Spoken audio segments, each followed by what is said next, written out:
Hello, everyone, and thank you for listening to the Fabrication Friday podcast. I'm your host, Joe Fairley, certified prosthetist, 3D printing enthusiast, and owner of Ascent Fabrication.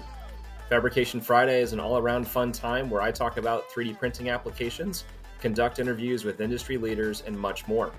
Come join us every Friday for an informational discussion around the evolution of the additive manufacturing field and how we utilize various digital workflows and 3D printing methods in our daily work at Ascent Fabrication.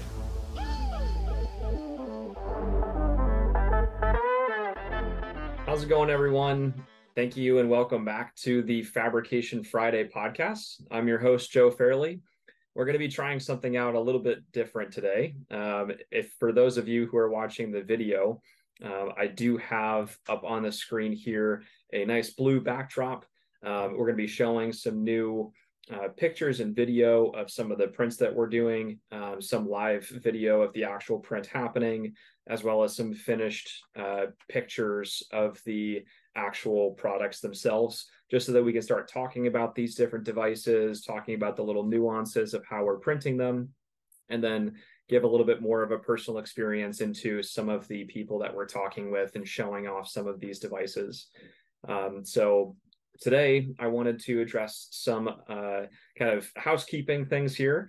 We're going to introduce this week the print of the week. So every week, we're going to come up with highlight a new print that we are very excited about for whatever particular reason. Maybe that print came out really nicely, or we just want to highlight a specific feature of a certain print. So this print of the week this week is a pair of bilateral prosthetic protective covers. So the protective covers over here are printed in TPU, thermoplastic polyurethane. This is a TPU that we have printed quite a bit with over the past couple years. We have tried a few different brands of TPU, and this particular brand has been very consistent with its quality in terms of diameter of the material at 175 filament, and the overall impressive finish that the material gives off. So it gives off kind of a shiny black. We also use a couple different colors that are more skin tone like. We could do red, black, blue, green, light skin tone, medium skin tone, dark skin tone. For some of the other covers, we are using a different style TPU from Color Fab VarioSure. It gives it a little bit more of a matte finish, and we have those nice skin tone colors. But with this particular black TPU, we've just had really nice results. With this pair of bilateral covers, this was for a veteran who wanted a little bit of personalization into the part. So we took his Purple Heart that he was awarded. Congratulations to him. Thank you very much for your service. His Purple Heart, I was able to take a picture of the heart, the whole metal itself, and then you bring that picture into Autodesk Fusion 360, and then you can trace out the outline of what you would want to emboss onto a certain part. So we took that picture, outlined the different features that we wanted to see it, scaled it appropriately so that we were able to put it onto the cover in a way that it would be sized appropriately for that shape. And then once we had that shape correct, we did an extrusion either in toward the part and embossed it for different features on the actual emblem itself, or extruded outwards, depending on that look that you want to get. And knowing that we're just designing that actual feature, we then are bringing it into Mesh Mixer, where we actually design the entire cover itself. So all of the organic modeling is done within Mesh Mixer. Typically, we take a scan of the full prosthesis with Comb, C-O-M-B. It's an iPhone app that was specifically designed and influenced some algorithms in the background to make this really well suited for prosthetic and orthotic applications. very accurate, down to 1 to 2 millimeters of accuracy. That's perfect accuracy for what we need in most cases. So I scanned the patient's prostheses with comb, and then we actually had a templated leg in order to take the shape of a leg and modify some circumferences based off of what the patient was looking for, since he was bilateral. So once we did that, you mirror that image over to both sides. So you have mirror images of one another, and then you end up doing some Boolean operations and shelling operations within MeshMixer to come up with this cover. It's a fairly involved process that sometimes takes us 1 to 3 hours, depending on the intricacy of the design. But we're starting to really nail down that workflow, and it's been getting a little bit better as we continue to iterate on that. So, both of these covers, the organic shapes, were designed within MeshMixer completely and based off of scan data. And then the actual embossment, the Purple Heart, as well as the lettering underneath it there, the Vietnam 70, that was all designed in Fusion and then exported as an STL file into MeshMixer. You're then doing more Boolean operations to manipulate those two objects into getting a perfect, curvature embossment at that specific location. And that's really the tricky part. If you want to do some embossments on some of your designs, reach out to us at Ascent Fab to learn how to do that. We will teach you a lot of these techniques. Some techniques are going to be a little bit more time consuming than others. So, you might want to leave some of the design up to us if you don't have that time in your day as a busy clinician or otherwise, to be able to do some of these designs that require, 45 minutes to an hour to maybe 3 hours sometimes to get this design right. We can do that design for you, send you a G code, and off you go. If you have a printer that is compatible with some of our print settings and materials.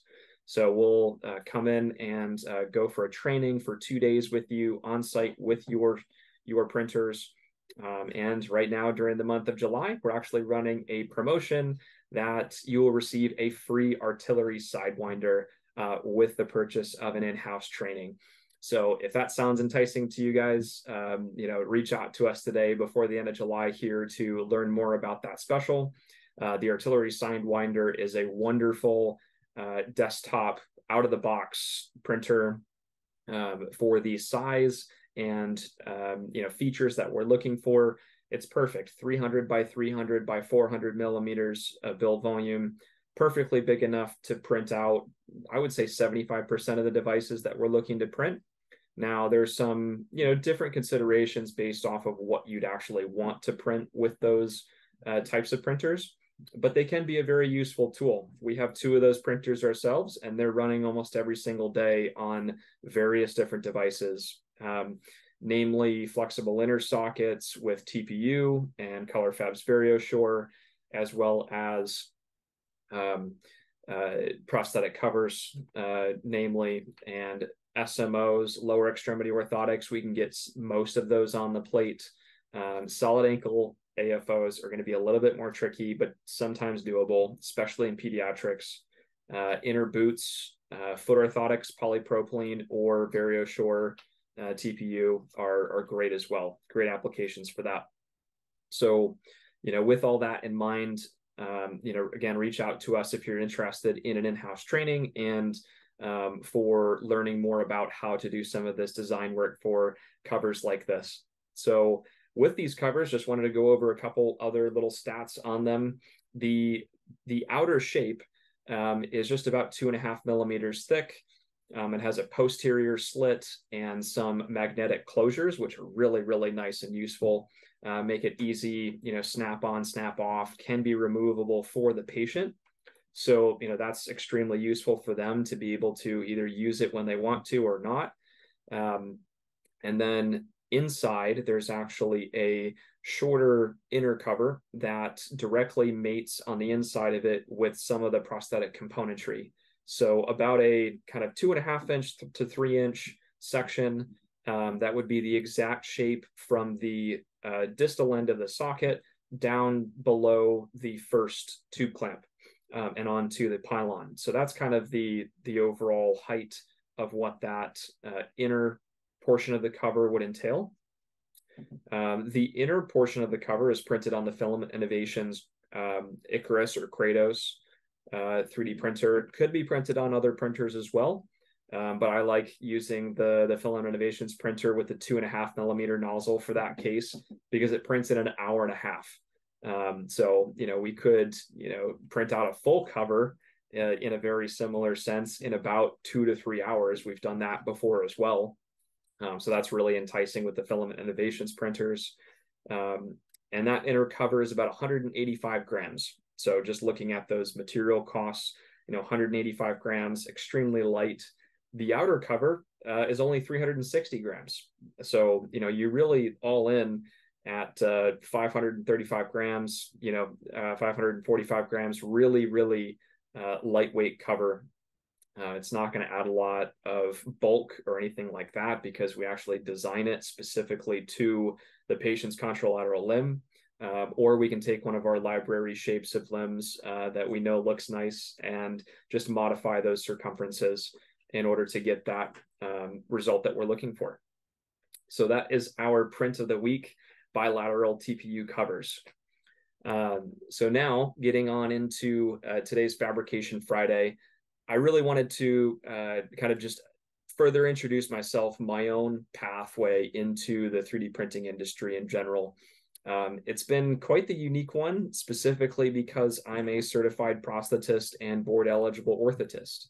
That pathway, because of prosthetics, has led me into this 3D printing space simply because there are so many applications in our field for 3D printing, whether we're doing something custom for someone or actually starting to print out componentry too.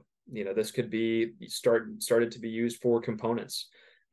Right now we have a suction cushion design with a 4-hole pattern where you can just drop it in like a lock, and it's a suction, distal end.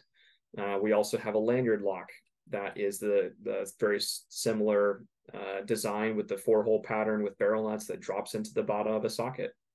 So whether it is patient end use custom devices or those 4-hole, components, something like that, those are all very now doable within, the prosthetic line of componentry.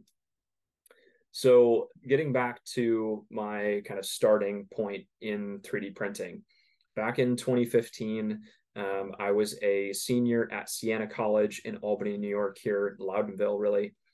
And, it's kind of on a path where I didn't quite know, like any young, almost graduating college student, I wasn't quite sure what I wanted to get into once I got into the real world. That wasn't really spelled out for me. I was a physics major, so I was looking to get into some kind of engineering, possibly. And, with that, most of my classes at that time were actually oriented towards astrophysics. Astrophysics kind of went over my head and in one ear, out the other. So I didn't do so well in astrophysics, but I really got a grasp on more of the physical aspects of physics. So, that was kind of an interesting and trying time for me as a senior in my undergrad. And, looking towards what I had to accomplish for that year, speaking with one of my mentors, Dr. Alan Weatherwax, wonderful person and wonderful mentor for me at that time. He was very instrumental in helping guide me into actually 3D printing. He said, Joe, there's this 3D printer thing downstairs in one of the labs, and it's been there for a few months and nobody's touched it. No one really knows what it is or how to use it. So why don't you try to figure it out? And so, again, not ever knowing before that what a 3D printer was, kind of enticed me. I'm trying to get into something new and exciting. I knew I was sort of interested in prosthetics from a previous experience in high school. I'll get into that in a minute.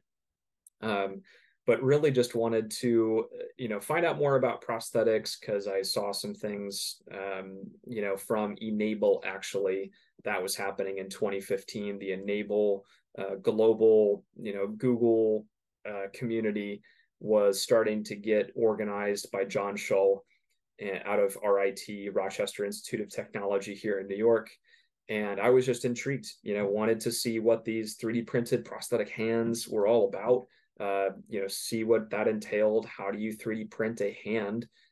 Who is that good for? I never had met someone with a partial hand, limb difference from birth. So I really didn't know what I was getting myself into, but it sounded cool, interesting. So I needed to do like a very involved year-long project. And so I looked at the printer. It was an Ultimaker, Ultimaker 2, I believe, at the time. Maybe probably the third or fourth rendition that Ultimaker had put out. Very small cubic build volume, no more than maybe 8 inches tall. And it was interesting to me just to see from a kind of chemistry standpoint what was happening with the material. What is PLA? I had never heard of PLA before.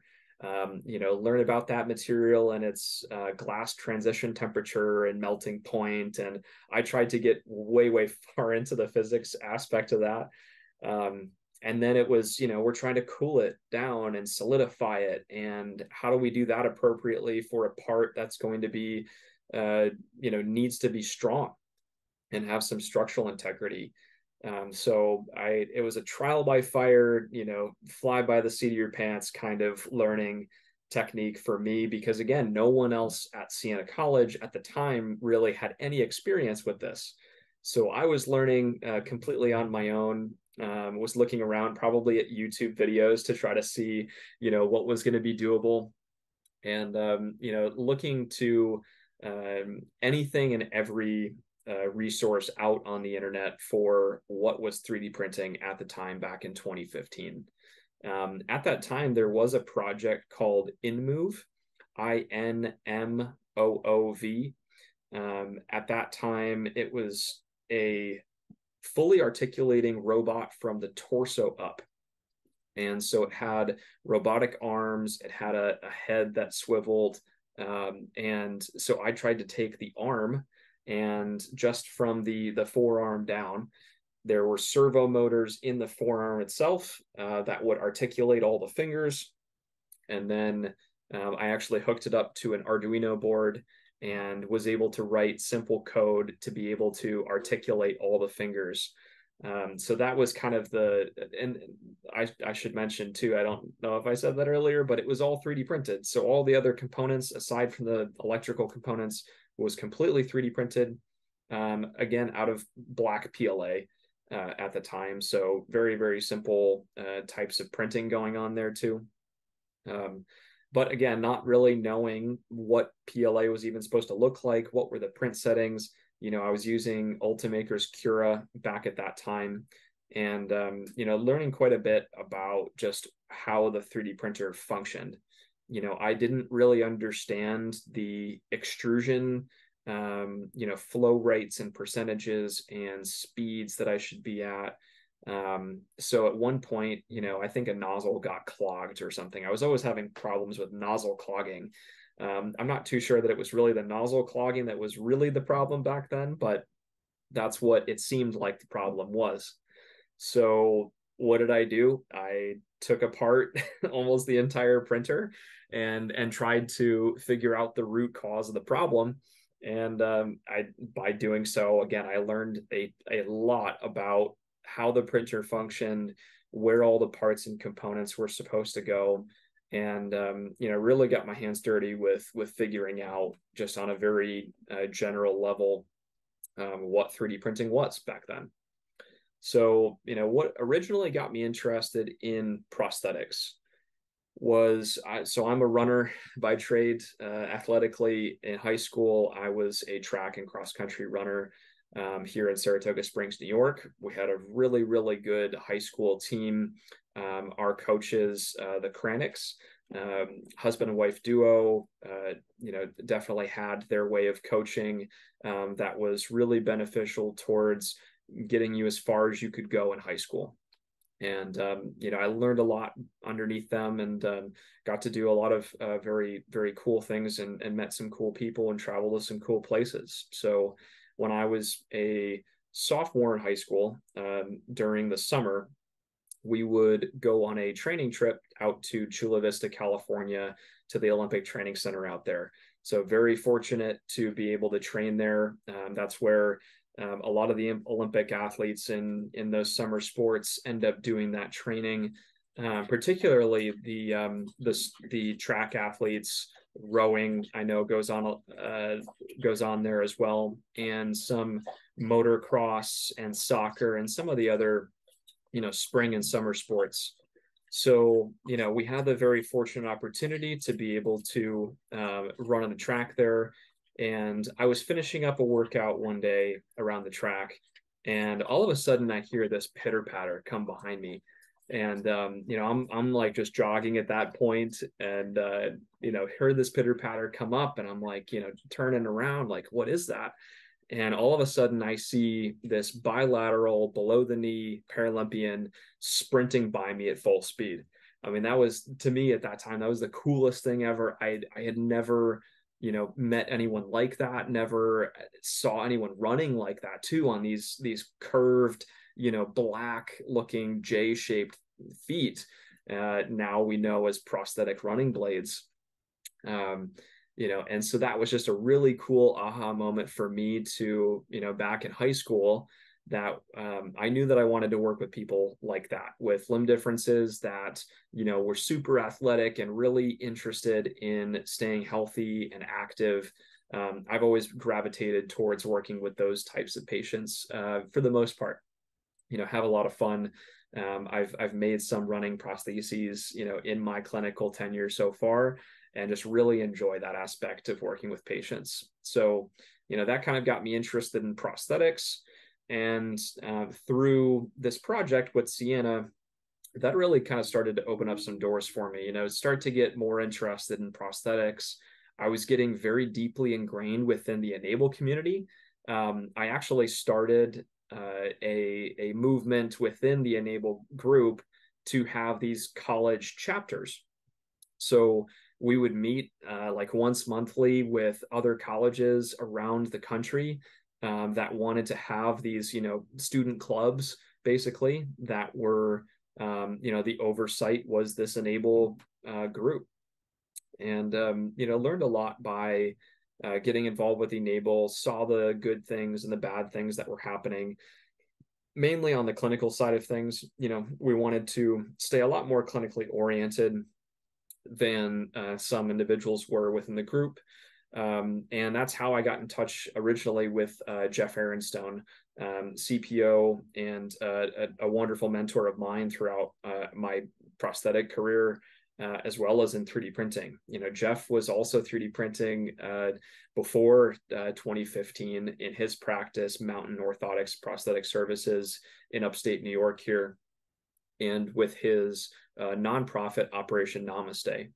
So Jeff was very instrumental in kind of helping me get into more of a clinical mindset as well at that time. From Sienna College, I went off to Merrimack College, where I got a master's in exercise and sports science. I was trying to get into Northwestern's master's in prosthetics and orthotics degree. Couldn't quite get there because of some grades from my astrophysics background that weren't quite cutting it. So, if I have any, just any general, tips to give anybody, if you're struggling in undergrad, it's not the end of the world. You'll figure it out in your master's program and you'll get there. So with the help of, again, my mentor, Dr. Alan Weatherwax from Sienna, went into this program at Merrimack College, continued on the Enable college chapters, and we ended up fitting a couple young individuals with these 3D printed prosthetic hands. Again, learned a lot about the pros and cons of fitting some of those devices. And then after Merrimack was when Jeff really helped me get involved with the Enable Community Foundation at that time. So ECF, Enable Community Foundation, was a group of more clinically minded individuals that kind of came out from Enable, and really started to focus on, okay, how can we potentially have some great impact in the low income countries aspects of prosthetics and orthotics, because that's where at the time we thought, oh, if we can make these for lower cost, relatively, there's a lot that goes into prosthetics and orthotics being delivered under the typical insurance programs. So when you talk about the low cost of 3D printing, you absolutely cannot, dollar for dollar compare printing a $5 piece of plastic device to the clinical experience and ongoing care that goes into delivering a prosthesis traditionally. So but we thought in a low income country where they don't have these other insurance pathways to get a device, they're looking for any kind of lower cost way of manufacturing prostheses and orthoses in a time efficient manner. So 3D printing was pretty interesting for that reason.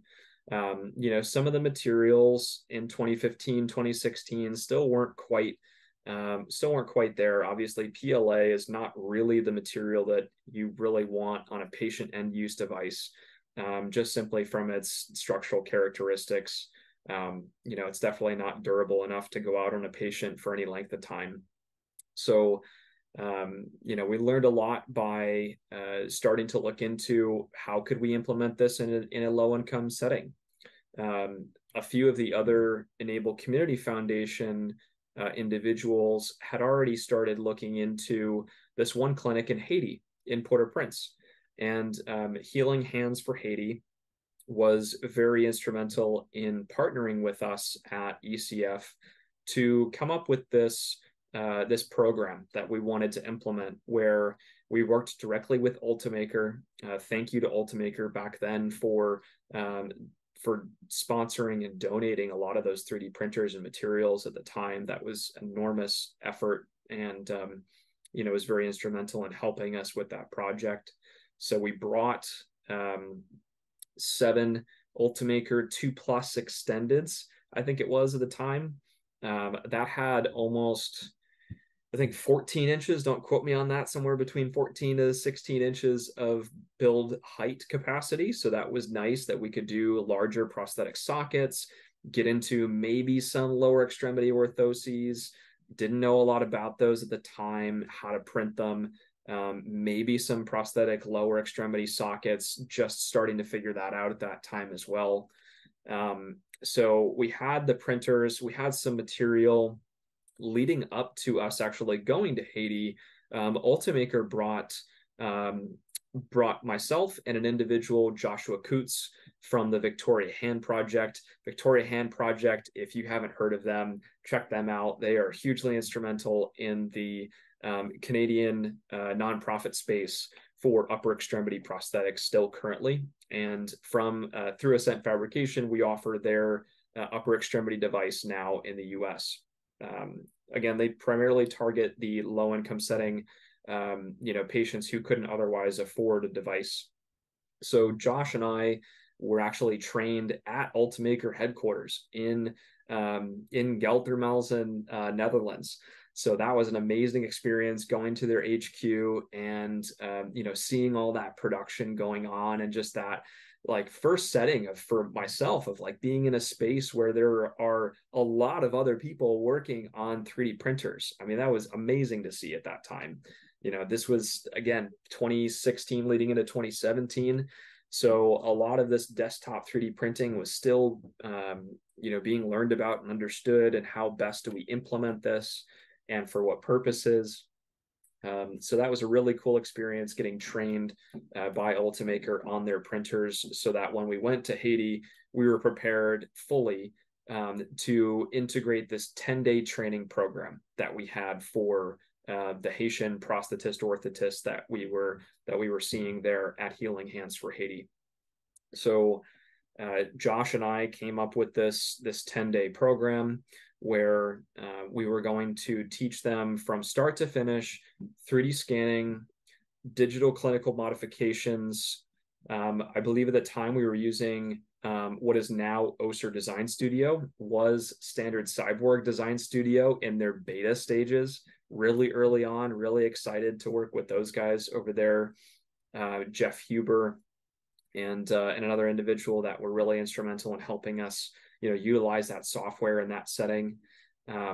So, we were starting to utilize some desktop scanners with a swivel pad in order to scan something reliably, and end up going into Cura for slicing. So we would go ahead and scan a plaster mold to start. That was the easiest thing. They already had everything traditionally fabricated there. Scanned a plaster mold, brought it into Standard Cyborg Design Studio, designed our socket, what that was going to look like, and then brought it into Cura, did that slicing, and ended up doing the printing out of PLA again at the time. So we were only doing upper extremity prosthetics, I should mention, for the most part, for the patients that we were actually seeing and providing devices for. VHP, Victoria Hand Project, had their VHP, prosthesis that was pretty well hashed out by that point. There's been some small improvements since then, but it's really usable. It had a figure 8 harness where it could articulate all the fingers, and had a wrist rotation and ball and socket joints that you could orient it in any orientation. The devices that Jeff and another individual, Andreas Bastian, were mainly coming up with were more so for the Enable Community Foundation at that time, and they were a couple of them were passive, more cosmetic, and Jeff and Andreas were working on a transhumeral device as well, for a wonderful patient named Danny, who was just a joy to be around. All the patients and the clinicians in Haiti there were fun to be around, and they were so excited about the technology and how do we implement this in more ways. They were looking well past the prosthetics and orthotics that they could end up providing, but looking towards other components there in the clinic to be able to print out. I think they were printing out like just D rings, different rings, different bottoms for crutches, some other tools around the lab there. And so we went through this 10-day training program with them.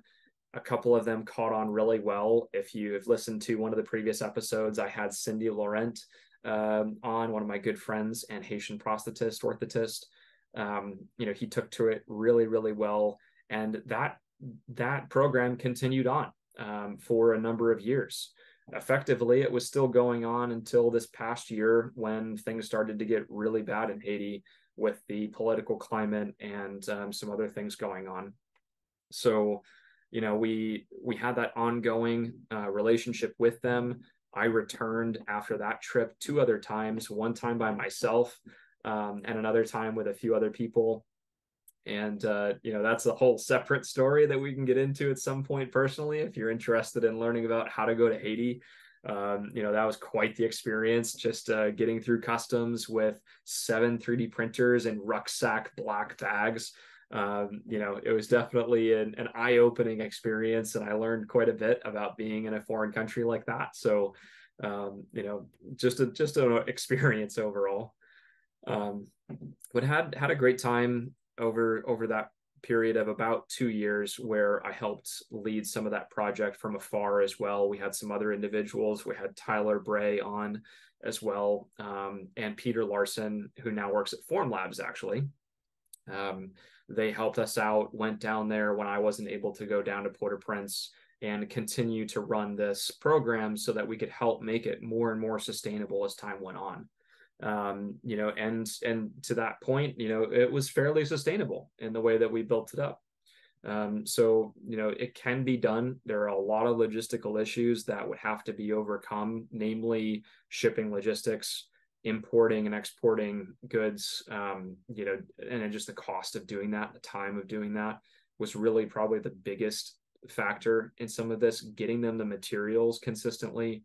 And then once we got the materials down there, the humidity, trying to keep filament dry, we really needed a filament dryer at that time, or to use the ovens that they had there for the traditional fabrication in order to dry out some filament. And then we started to use polypropylene a little bit as time went on, so you didn't have to worry about that. So material choices were definitely evolving throughout those couple years.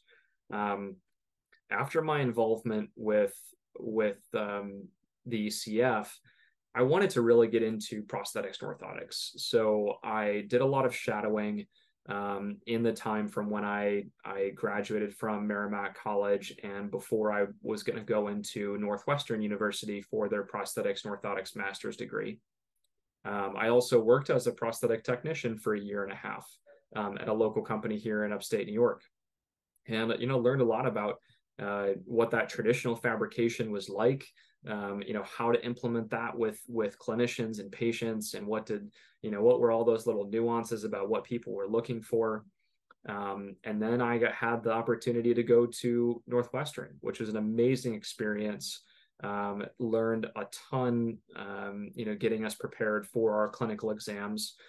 So shout out to all the Northwestern staff at that time. I had an amazing experience overall, and thank you for everything that you've done for me in that support. I know that there are a couple individuals that I'm still chatting with there to start to do more 3D printing. Actually at the time, so we had not really like any kind of digital digital education into 3D printing or really even 3D scanning. They were just starting out, I think, even though one of the first 3D printers in the prosthetics and orthotics industry, I believe it was called Squirt Shape. That was actually first kind of introduced at Northwestern. There was a 3D printer there that was, I forget if it was pellet extrusion or if it was filament extrusion, but it was one of the first 3D printers of its time. And, it was just sitting in a research closet in the back and nobody was touching it. I wish I had a little bit more time to do something with that while I was there. But yeah, so when it came to our digital education at Northwestern, the instructor at the time actually said, Joe, you might have even as much or if more experience with this program. It was Design Studio from Standard Cyborg still at the time, and using a structure sensor scanner. So he's like, go ahead and go up there and teach it and see where we can go with it. So had a good fun time with those kind of two classes, maybe a couple hours a piece. One or two classes. It might not even been two classes. I think it was just one. So, that was definitely a fun time, just getting to teach my peers of, what I had experienced already in 3D printing. And so after Northwestern, I wanted to really get my feet wet clinically. You have, after your 2 years basically in a master's program educational setting, and that looks a little bit different for the other schools that are in the space. There, I think there's only like 12 schools now out there. Some very low numbers. My class size was about 46 students, I believe, and that was one of the largest classes that there is.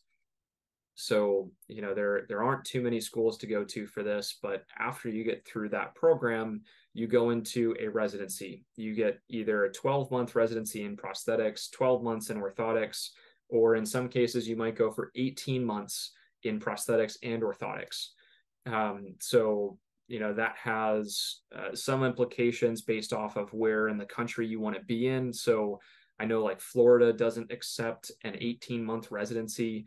You have to do 12 months in prosthetics, 12 months in orthotics. And of course, those kind of blend together a little bit anyways, because when you're in a clinic, you're going to be seeing both patients regardless in almost every case. So it's just the fluctuation of patients that come through the door in a clinic.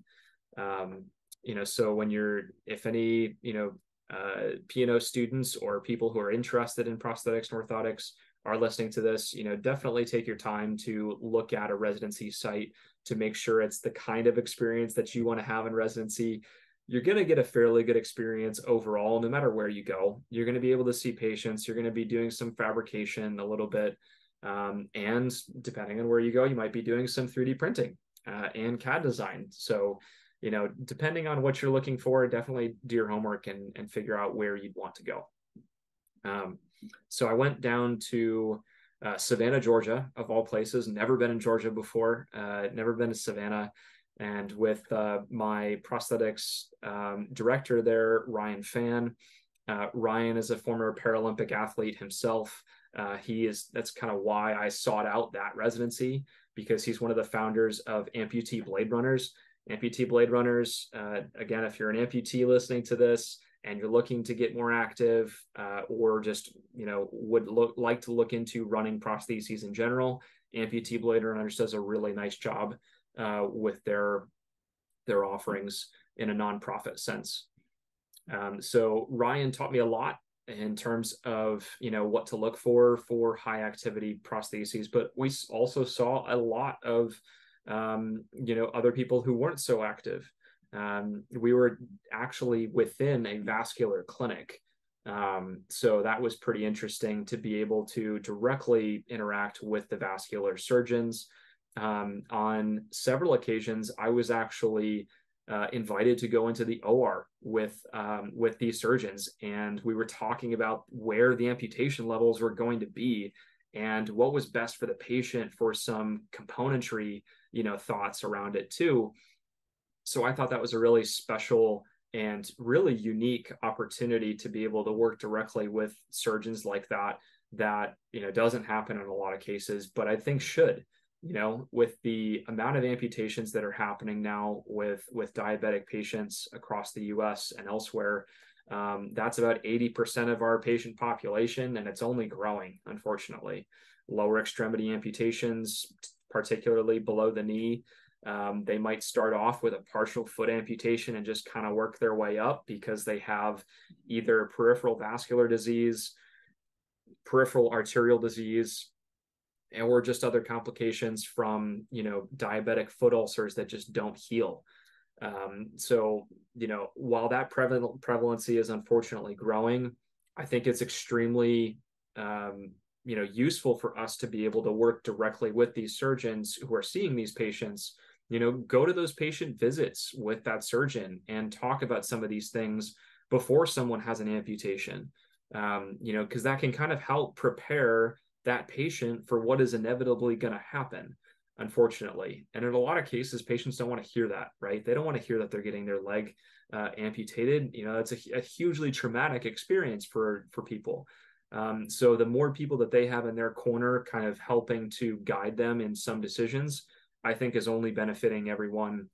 Having PTs and OTs on the back end of things too help, create this circle of care of, having everyone involved, making sure that you have every step of the way that patient covered, from their surgical relationship to their prosthetist orthotist relationship to, their rehabilitation goals. So, that was an amazing experience working with Ryan Fan, now with Reform Prosthetics.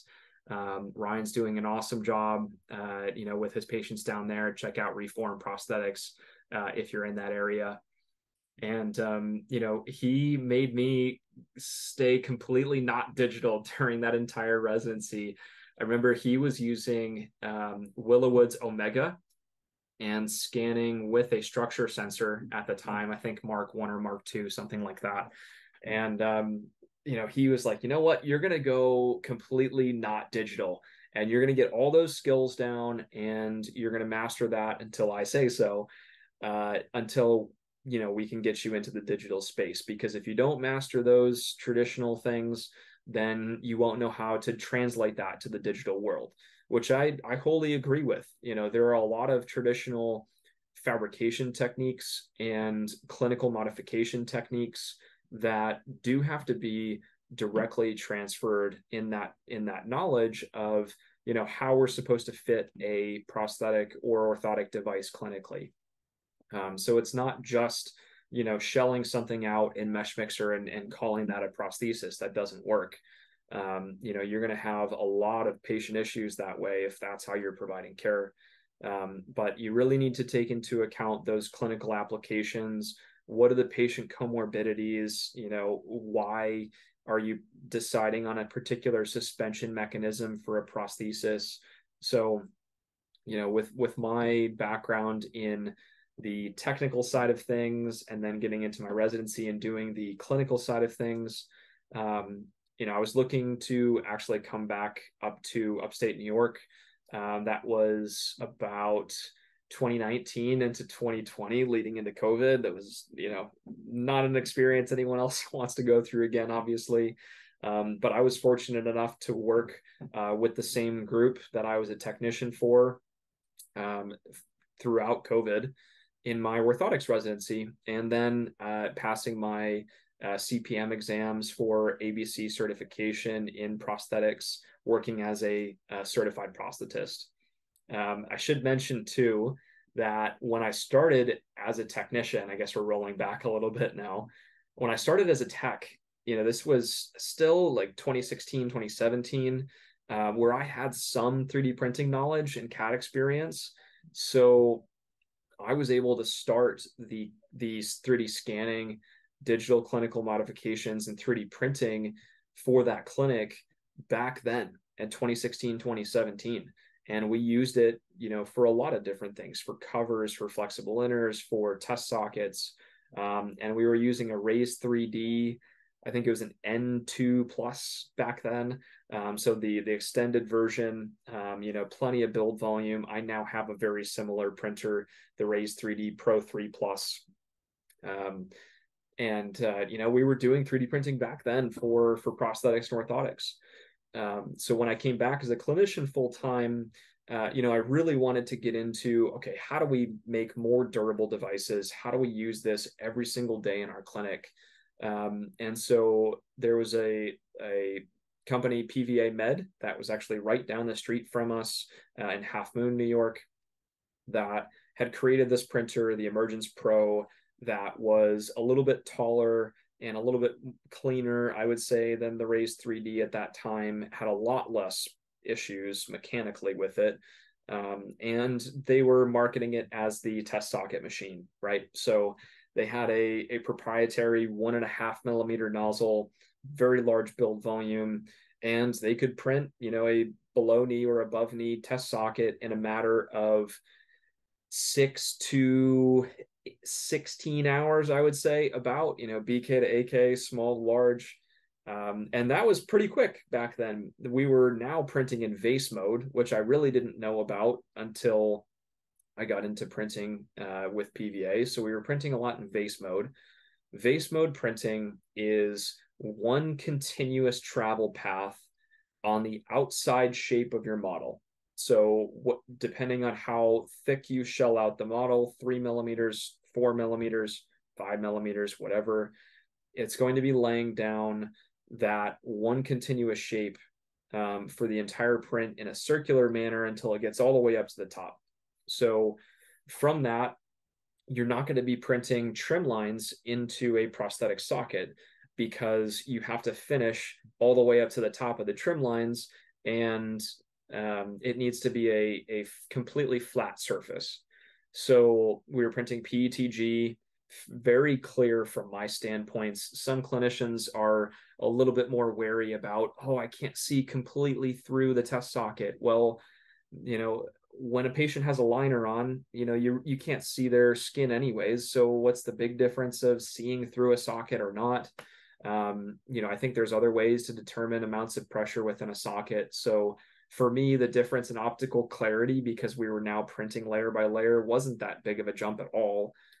You could still see blanching on the skin if you did a skin fit. You could still see pressure of the liner up against the socket, but it's different. I get it. You're doing something different that you're not used to, and you're learning about how to best implement that into what as a clinician and are comfortable with. So, learning anything new is going to take time. And, it took some time for us to get used to vase mode 3D printing. Again, at the time, we were really only printing with the Create 5400. So previously from PVA Med, there was Create O&P, started by Jeff Aronstone again. And, there was a lot of great groundwork laid there, utilizing Rapid Plaster software to do those clinical modifications. And they had a slicer in the background, so you didn't have to worry about any print settings. So we're utilizing those couple machines, printing out some test sockets, printing flexible inners, printing donning tubes for shrinkers as well. So a lot of different applications that we were getting into from 2019, 2020, and into 2021. As we started to get into 2020, 2021, a lot of people were actually reaching out to us. And, my boss at the time was bringing me in as a consultant for these other clinics that were interested in 3D printing and in the digital workflow. I saw kind of a real opportunity there because, a lot of people were starting to ask, like, how do we get involved with this? Would you take the time to teach us? Do we have to come to you? Do you come to us? What printer suggestions, what scanner suggestions would you have? So, I saw that as a awesome opportunity to apply what I had and my passion for, that part of the field. People were also asking for us to print them devices in a central fabrication manner. So thus where Ascent Fabrication was born.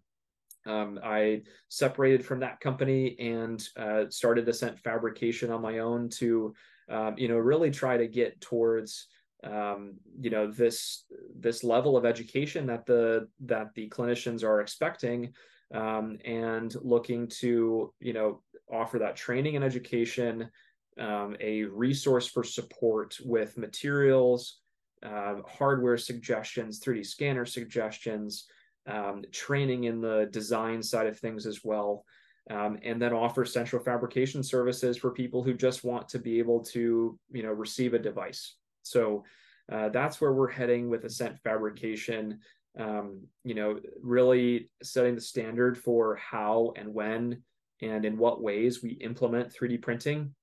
What is this age-old question of how do we get to a definitive FDM 3D printed prosthetic socket? For all intents and purposes, honestly, we've now done it. It's there. There are a couple little nuances about it because we're using polypropylene, which is traditionally used in the field. We have traditional polypropylene sockets that clinicians don't question going out the door for over a year at a time. And for that reason, the 1 year mark is kind of what we institute as a definitive socket. We traditionally think of carbon fiber epoxy acrylic laminated sockets as a definitive style socket because our insurance and reimbursement standpoint is built up for that, right? So of course we're going to be wanting to use those specific coding systems and the L codes to provide a definitive style device. However, again, this is kind of touching on a little bit of the O&P Edge magazine article that I mentioned last week. These prosthetic sockets haven't been tested cyclically. They've never been put to a standard of this is the one way you need to laminate a carbon fiber socket. Throughout the few companies that I was able to shadow at and work at, they all had different ways of laying up carbon fiber and fiberglass and doing a lamination with all different materials and different resins.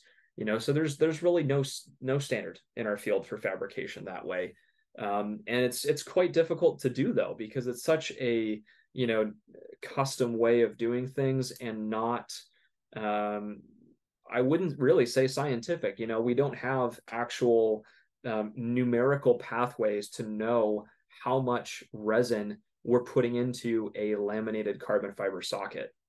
So, with that sense of, what constitutes a definitive style socket, with my talking with a lot of clinicians around the country, the general consensus is that it lasts for at least up to a year. You really want it to last 3 years. or up to 3 million cycles, that would ultimately be the definitive style that we only know clinically occurs with traditional carbon fiber sockets.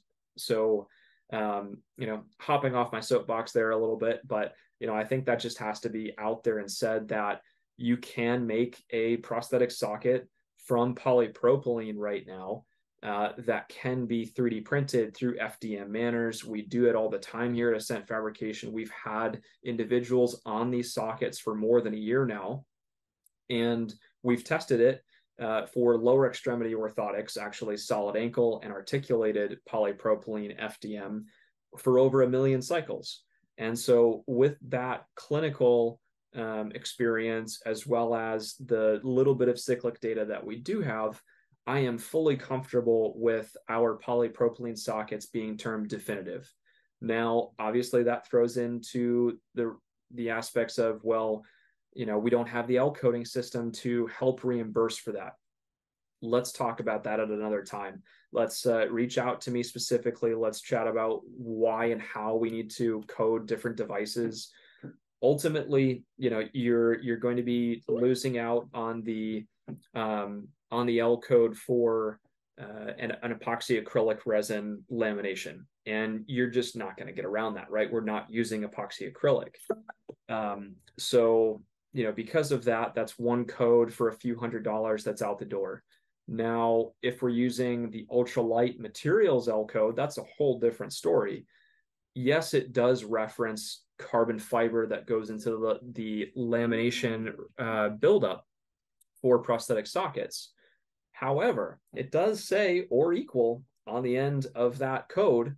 And when we are looking at the pound for pound, density for density, chemical makeup of carbon fiber as an element itself, as a material, versus polypropylene and PA11 nylon, for that matter, going multi-jet fusion or SLS printing, these two materials, density-wise, are less dense than carbon fiber.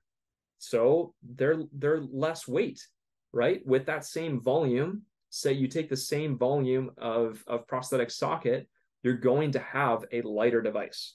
So, with a lot more needed on the cyclic testing side of things, again, the AOPA socket guidance work group is working on some cyclic standards to put towards these prosthetic sockets, which is an amazing, entity trying to do that. I applaud their efforts. We definitely need that data so we can come up with some of these standards in what constitutes a 3D printed definitive device.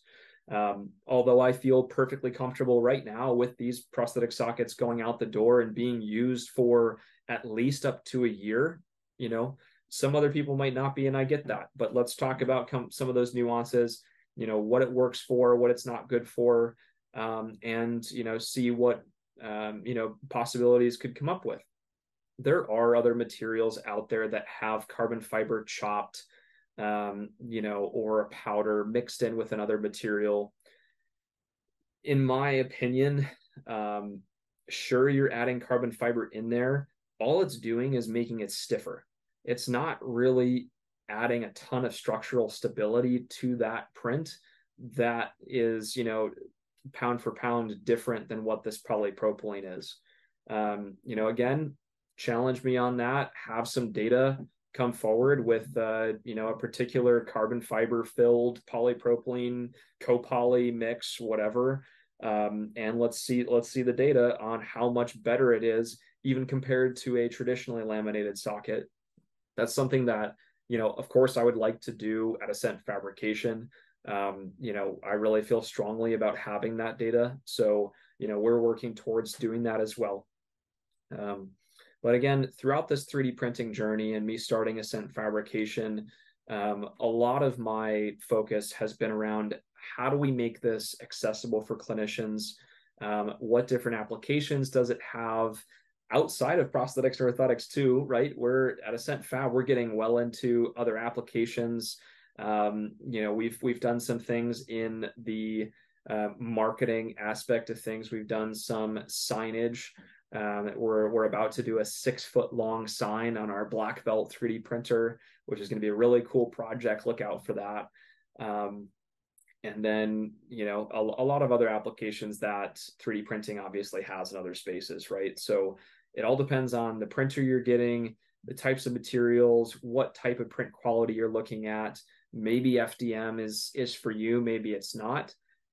Maybe you have to go towards a more industrial application depending on what you're actually looking to get out of it.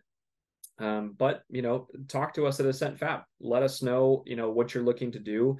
We have a lot of connections in the 3D printing industry in general for materials.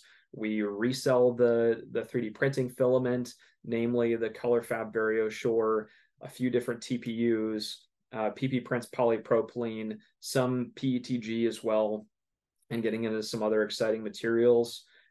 We also are a distributor for Black Belt, the only really industrially built conveyor belt printer. Having some relationships with Filament Innovations. Obviously, Mike Gorski and his team are awesome over there with their Icarus and Aries printer. Getting into the lower end side of things, like I mentioned earlier, the Artillery Sidewinder X2 on the desktop side of things. And then getting into some more industrial applications, potentially here in the future. So, with all that said, if you're still looking to get it directly into 3D printing and you don't have a 3D printer yet, reach out. We'll definitely steer you in the right direction for, what kind of printer you might need. What would you want to be printing? We'll come in and do training for you. We'll have that full-on support afterwards. And just help you into your 3D printing journey. Otherwise, printing devices for you. So whatever it is, come to us with the idea. We'll talk to you about how we can make that happen. It's not a matter of if, it's a matter of how. So 3D printing here really is getting into the production status, level of additive manufacturing. So, I'd really challenge some of you to think about how you could use it in a production status way. Last week we had Mitch on from Mosaic Manufacturing. Their array system, 4 printers, automated build plates with a robotic arm coming in and out, and having lights out time for production for 2 to 4 days straight. I mean, come on, that's getting into full scale, manufacturing production status for sure.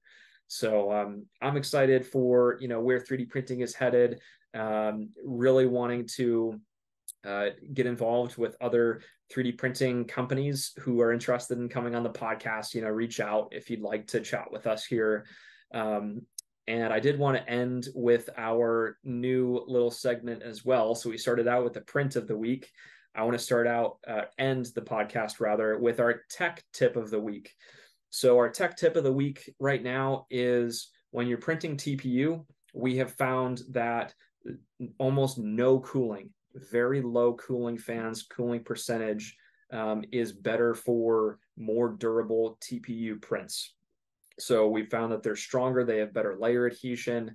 We're printing around 225 degrees Celsius with a 0.6, 1 millimeter, 1.2 millimeter, and on up to 2.5 millimeters for nozzle sizes, depending on what printer we're printing on. Now, again, the different nozzle sizes might constitute some different levels of temperature based off of particular materials that you're printing. And materials, I mean in TPU. Different styles TPU might be a few degrees up or down depending on how much material you're spitting out at one time. So that's our tech tip of the week. If you're printing TPU and you're using cooling fans, try not using cooling fans. If you've got some stringing going on, dry out your filament. That's a big reason of stringing, and up your retraction a little bit. And you might have to set up your printer a little bit differently for direct drive. But thank you everyone for listening to this episode of Fabrication Friday. Really excited to have you with us on this journey. And, thank you for listening in today. If you have any questions about what I went through today, feel free to reach out. You can find us on LinkedIn, Instagram, the podcast is on Spotify, Apple Podcasts, RSS. You know, we're starting to get a little bit into TikTok as well. Don't know how that's going to go, but throwing up some YouTube videos, YouTube shorts, and on TikTok. You know, so anywhere you can find us, follow us everywhere to see what's new and exciting here at Ascent Fab, and tune in next week, Fabrication Friday. All right, thanks guys. Have a good one. Happy printing.